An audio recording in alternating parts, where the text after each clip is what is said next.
scenarios, we call them, which are adverse decisions or declines or things like that. During this process, we want to remove you from as much of it as possible. So we want to be able to have that conversation with the guest through our platform. You shouldn't be having that conversation because you're not a financial advisor, you're not a banker, you're not anything like that, and it's not. And the guest is taking a loan out with us rather than you. So it's important that you let us talk to the guests throughout the platform.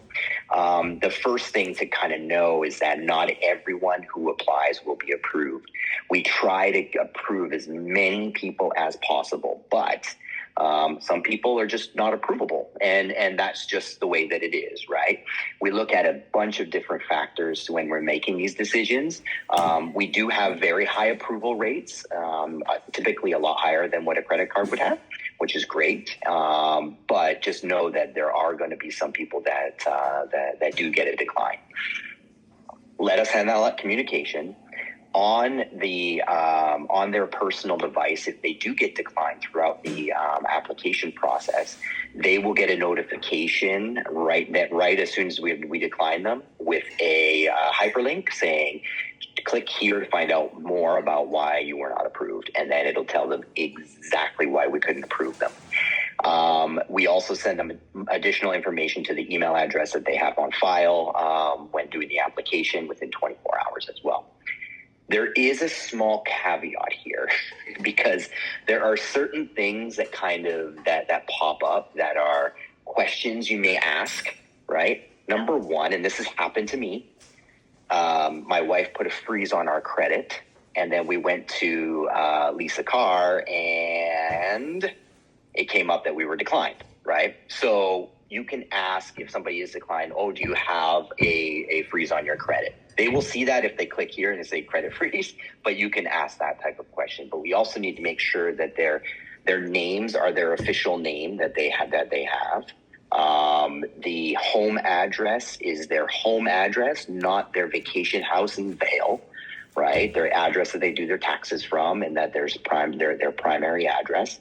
Things like that are questions you can verify and you can ask and just say, did you put your right name? Did you put the right address? But those are really the only questions that we can really ask. Other than that, let us have the conversation with them throughout the application. And I'll show you a phone number that you can give out to the guest or to the customer as well. And they can call our customer service department, and then they'll be able to talk them through a little bit more as well if needed. I have a question on this part. Sure. If somebody wants to buy something $15,000 and they approve for $7,000, then they can pay the rest different payment, or is it something that maybe they approve for half of the full price, or no? So when you complete the application, you're completing the application for the full price of the item. If they can't be approved for the whole amount, then they won't get approved. We won't send them and say you will only get approved $7,000 for half of it. At this time, we are working on a couple of modifications where you'll be able to pre-qualify somebody for a certain dollar amount. Right now, my advice is if they apply for $15,000 and they don't approve and it doesn't get approved, I would try for again, because you can try as many times as you want, right? It's not affecting anybody's credit score. So I would try for 10, see how that goes. If it still doesn't, and maybe they'll get a down payment, right? Then you can try for 7. So you can try a couple of different ways or a couple of different times to see how much they're going to be approved for. My only advice here is that you don't just go down like in $500 increments, because what's going to happen is it's going to cause a fraud alert. So to be picky and choosy about kind of where you're at, and then you can do the other amounts maybe to the spouse that's there, or they can pay it with another form of payment for the balance. And then if they pay some of it, can they use the remaining? You said they can.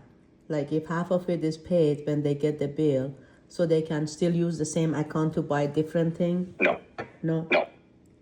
So every time that you make a purchase, it's for the item itself, right? It's not a credit card. It's not a line of credit.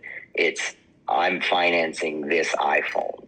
Once that iPhone is paid off, the loan is closed. It's almost like, I'm giving you a personal loan, right? For that amount of money. Once you're paid off, right? Mm-hmm. We're good. We shake hands and we part ways. That's exactly the type of thing that this is. Okay, thank you. Good questions. I think I'm just a little confused if I can just touch back on that.